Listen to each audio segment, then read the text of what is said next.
আমাকে বলছে আমাকে বলছে কালকে কি করবো আমি যাবো না। আমাদের প্রধান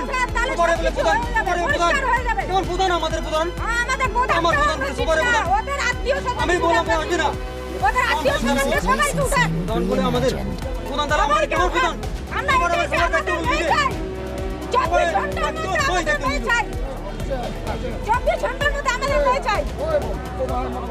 আমরা বাবা নামে ক্যাশ করছি তো টাকা পুরো সব প্রধান বলে ওর কাজটা হয় তুই কেমন প্রধান ও। आज क्रांति ब्लॉक कर क्रांति पुलिस थाना घेरो करल गेला। बीते 7 सितंबर 2022 से बालहाटी मोड़ दक्षिण हस्कली कर शिखा रॉय 16 वर्षीय पिता सुनील रॉय निखोज हुई के है। जानकारी अनुसार मालहाटी मोड़ कर माइनुल हक पिता मोतियार रहमान नाम कर लड़का बाइक में उठाए के ली गए। जानकारी मिले कर बाद में शिखा राय कर परिवार वाला 8 सितंबर 2022 के क्रांति थाना में कंप्लेन जनालाइन।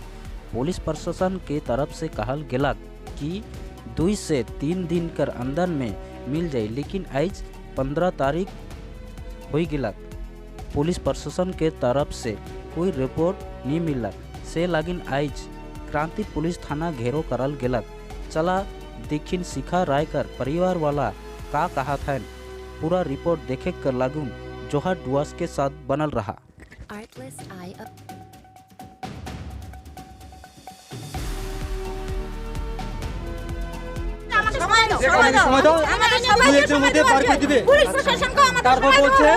না আমি পারবো না তোমরা যাইছে তাই করো যাইছে তাই করো যাও। এরপর আপনারা থানায় এসেছেন তো থানাতে আপনারা যখন মানে মিসিং ডায়েরি করেছেন, হ্যাঁ আপনারা যখন কেসটা যখন করেছেন এরপর থানা থেকে আপনাদের কি বলেছিল? বলছি দেখি আমরা চেষ্টা করব আমাদের বাড়িতে গেছে ইনকোয়ারি করতে। আচ্ছা বলছে দেখি আমরা কতটা পারি। আচ্ছা তারপর তো আজকে পর্যন্ত 10 দিন হয়ে গেল কিছু করতে পারি নাই। তার জন্য তো আমাদের গরম যে আজকে পর্যন্ত 10 দিন হয়ে গেল কি করতেছে পুলিশ ওরা খালি ঘুষে খায় নাকি অর্থাৎ আপনাদের যেটা অভিযোগ যে আপনারা পুলিশি নিষ্ক্রিয়তার অভিযোগ তুলছেন যে মানে এতদিন এখন আমাদের মেয়ে তো আজকে আপনাদের কেন করব না আমরা পুলিশ বলতে আজকে 24 ঘন্টা টাইম দিলো। আচ্ছা 24 ঘন্টার মধ্যে উঠাবো। আচ্ছা টাইম দিচ্ছে 16 বছরের মেয়েটা আমাদের কিডন্যাপ হয়ে গেল। এরপর যদি বাড়ি থেকে আমাদের কিডন্যাপ হয়ে গেল। যদি না আপনারা কি পদক্ষেপ করবেন? না পালে আমরা কালকে আবার সাজিয়ে বেড়ে আসবো সবাই। আচ্ছা যতগুলো আমাদের 24 ঘন্টার মধ্যে যদি না খায় তাহলে ছেলের বাড়ি ঘর সব চালাই দেবো আমি সব চালাই দেবো ছেলের বাড়ি ঘর আমি কালকে 24 ঘন্টার মধ্যে যদি না পাই সবাইকে জ্বালাই দেব।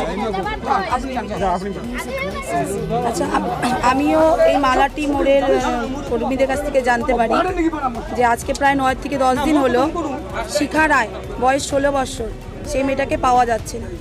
তো 2 দিন পরে আমরা শুনতে পারছি যে রাজাডাঙ্গা অঞ্চলের যে প্রধান মোতালেব আলম উনার ভাস্তা নাকি সেই মেয়েটাকে নিয়ে পালিয়ে গেছে। পুলিশ প্রশাসনকে বহুবার বলা হয়েছে বিষয়টাকে যে মেয়েটাকে যেন খুঁজে বের করা হয়। আজকে 10 দিন পার হয়ে গেল, এখন অবধি পুলিশ প্রশাসন ছেলেটাকে উদ্ধার করে দিল না। তো পরিবারের লোকজন এখানে চলে এসছে, তার জন্য আমি আসছি। একটা পরিবারের পাশে থাকা অবশ্যই প্রয়োজন, কারণ আমরা গোটা বাংলা জুড়ে দেখতে পাচ্ছি যেখানে যেখানে ধর্ষণ হচ্ছে, যেখানে যেখানে এই লাভ জিহাদের কাজ হচ্ছে, সব জায়গায় একই ঘটনা দেখা যাচ্ছে। হয় তৃণমূলের কোনো পঞ্চায়েত প্রধান বা কোনো পঞ্চায়েতের আত্মীয় এরাই জড়িত আছে। এই আজকে যে আমাদের ক্রান্তি ব্লকের যে ঘটনাটা, এই ঘটনাটাও সেম ঘটনা। এটার মধ্যেও দেখা যাচ্ছে তৃণমূলের প্রধানের ভাস্তা জড়িত আছে। পুলিশ প্রশাসন এদেরকে আড়াল করার এই কারণেই চেষ্টা করছে, তারা জানে যে তৃণমূলকে যদি শেল্টার না দিতে পারে, কারণ জনগণ তৃণমূলের সাথে নেই, যার জন্য তৃণমূলের প্রধানকে শেল্টার দেওয়ার জন্য পুলিশ প্রশাসন তাদেরকে মদত দিচ্ছে। তো এই জন্য লোকজন সহকারে আমরা এখানে আসছি। বড়বাবু ক্রান্তি ফাঁড়ির ওসি সুব্রত গুণ আমাদেরকে 24 ঘন্টা টাইম দিয়েছে। 24 ঘন্টার মধ্যে যদি কোনো রকমভাবে বড় স্টেপ এই মেয়েটাকে উদ্ধার করার জন্য কোনো বড় স্টেপ পুলিশ প্রশাসন না নেয়, তাহলে এর থেকে বৃহত্তর আন্দোলন আমরা থানায় করব। এইটুকু আমি পরিবারের লোককেও ভরসা দিচ্ছি। আমি পুলিশ প্রশাসনকেও মানে বলতে গেলে একটা আবেদন জানাচ্ছি যে 24 ঘন্টার মধ্যে যদি বড় রকম কোনো স্টেপ না নেওয়া হয়, আমরা বৃহত্তর আন্দোলনে নামবো। মেয়েটিকে অপহরণ করে নিয়ে গেছিল। তার নাম হচ্ছে মইনুল হক, বাবার নাম মতিয়ার রহমান, মেয়েটা হচ্ছে শিখা রায়, বাবার নাম হচ্ছে সুনীল রায়। তো এই ব্যাপারে আমরা থানায় ডায়েরি করেছিলাম, কিন্তু পুলিশ প্রশাসন আজ পর্যন্ত কোনো আমাদের সহযোগিতা করতে পারেনি। তো এই জন্য আমরা থানায় এসেছি যে ওনারা কী সুরাহা দিচ্ছেন এ ব্যাপারে। আমরা চাইছি যে প্রশাসন আমাদের সঙ্গে সহযোগিতা করুক এবং এই মেয়েটি যেহেতু নাবালিকা, তাকে অপহরণ করে নিয়ে যাওয়া হয়েছিল একটা হিন্দু মেয়েকে, হিন্দুত্ব রক্ষা করার থেকে বাদ দিয়ে মুসলিম ধর্মে তারা সম্প্রসারিত করতে যাচ্ছে। আমরা সেটা করতে দিব না। আমরা চাচ্ছি প্রশাসনের কাছ থেকে যে তাড়াতাড়ি যাতে উদ্ধার করে মেয়ের বাবাকে বা তার মায়ের কাছে ফিরিয়ে দিতে পারে এবং সুষ্ঠুভাবে যাতে জীবনযাপন করতে পারে। এই জন্য আমরা প্রশাসনের কাছে আজকে এসেছি, যেহেতু থানায় বড়বাবু নেই, ডিউটি অবস্থায় নেই, এই জন্য আমরা তার অনুপস্থিতিতে সাক্ষাৎকার দিলাম। যদি প্রশাসন মনে করে যে আমাদের সহযোগিতা করবে, এখন তো শুনলাম, জানতে পারলাম যেহেতু বড়বাবু নেই, যার জন্য আমরা ডিউটিতে যে অফিসার আছে কর্মরত তাকে আমরা জানিয়ে গেলাম এবং তিনি সময় নিলেন 2 দিন, আমাদের 24 ঘন্টা সময় দিয়েছে। আমরা 24 ঘন্টা পরে যদি মেয়েকে হাতে না পাই তাহলে বৃহত্তর আন্দোলনে আমরা সামিল হব, এই কথা আমরা জানিয়ে গেলাম।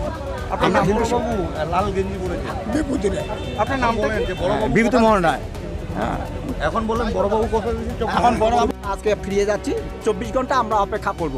যদি দেখা যায় যে 24 ঘন্টার মধ্যে মেয়ে আমাদের ফিরিয়ে না দেয় তাহলে আমরা বৃহত্তর আন্দোলনের সম্মুখীন হব। ব্যাপারটা মূল হচ্ছে গত 7 তারিখে আমাদের দক্ষিণ হাঁসখালির থেকে একটা নাবালিকা মেয়ে নিখোঁজ।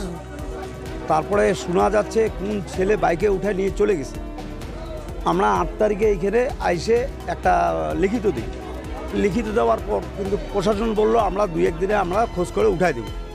তো আজকে মোটামুটি ধরেন 10 দিন 12 দিন হচ্ছে, যে আজকে অবধি কোনো খোঁজ খবর হচ্ছে না। ওই জায়গাটায় অন্তত 4-5টা ঘটনা এরকম ঘটনা ঘটছে। নাবালিকা নিয়ে চলে যায়, যখন ম্যাচিউরড হয়ে আসে তখন বাড়িতে চলে আসে। তার মানে ওর কারণ শেষ। তাহলে আমাদের কি কোনো অধিকার কি নেই আমাদের যে নাবালিকা যে বিয়ে দিব?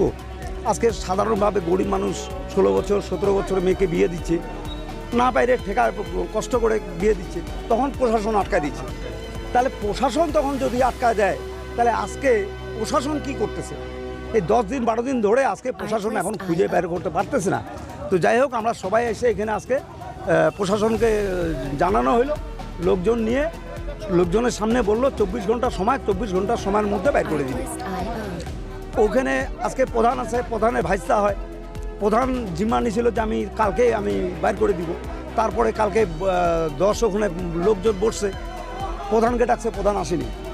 তাহলে প্রধানের দাদার নামে একটা এফআইআর দেওয়া আছে ওর ছেলেটার বাপের নামে। বাবার কাছে গেছে, ওদেরকে ধমকি দিছে লোকজনকে যে এখান থেকে চলে যাও, না হলে তোমাদের মায়ের ঠান্ডা করে দিব। উনার নামে কমপ্লেন আছে, উনাকে কেন উঠাচ্ছে না? বাবাকে উঠালে তো হয়ে যায়, বা ওর বাড়ির থেকে একজন উঠায় নিয়ে আসুক। সবাই জানে, সব জানে, ওদের বাড়িতেই আছে, বাইরে কোথাও যায় নেই। খোঁজ করে দেখুন, বাড়িতেই আছে, আশেপাশেই আছে। আটকে রেখেছে, এই অপহরণ করে আটকাই রেখেছে। এখন কিন্তু প্রশাসন কোনো কাজ করতেছে না। আজকে প্রশাসন বললো যে 24 ঘন্টার মধ্যে আমরা আনবো, মেয়ে ছেলে অ্যারেস্ট করবো। তো করুন দেখি 24 ঘন্টার মধ্যে যদি না আনে আমরা তারপরে ব্যবস্থা নেব, নিজেই ব্যবস্থা নিতে লাগবে। তাছাড়া প্রশাসন তখন আর আমরা থাকবো না, ভরসা থাকবো না, নিজেরই যা করার আমরা দেখে নিই। 24 ঘন্টায় দেখব। 24 ঘন্টার পর কালকে 2টা-2:30টার দিকে দেখবেন যে একটা কোনো ঘটনা ঘটতেছে। আমার নাম স্বপন, স্থানীয় বাসিন্দা, রাজাডাঙ্গা।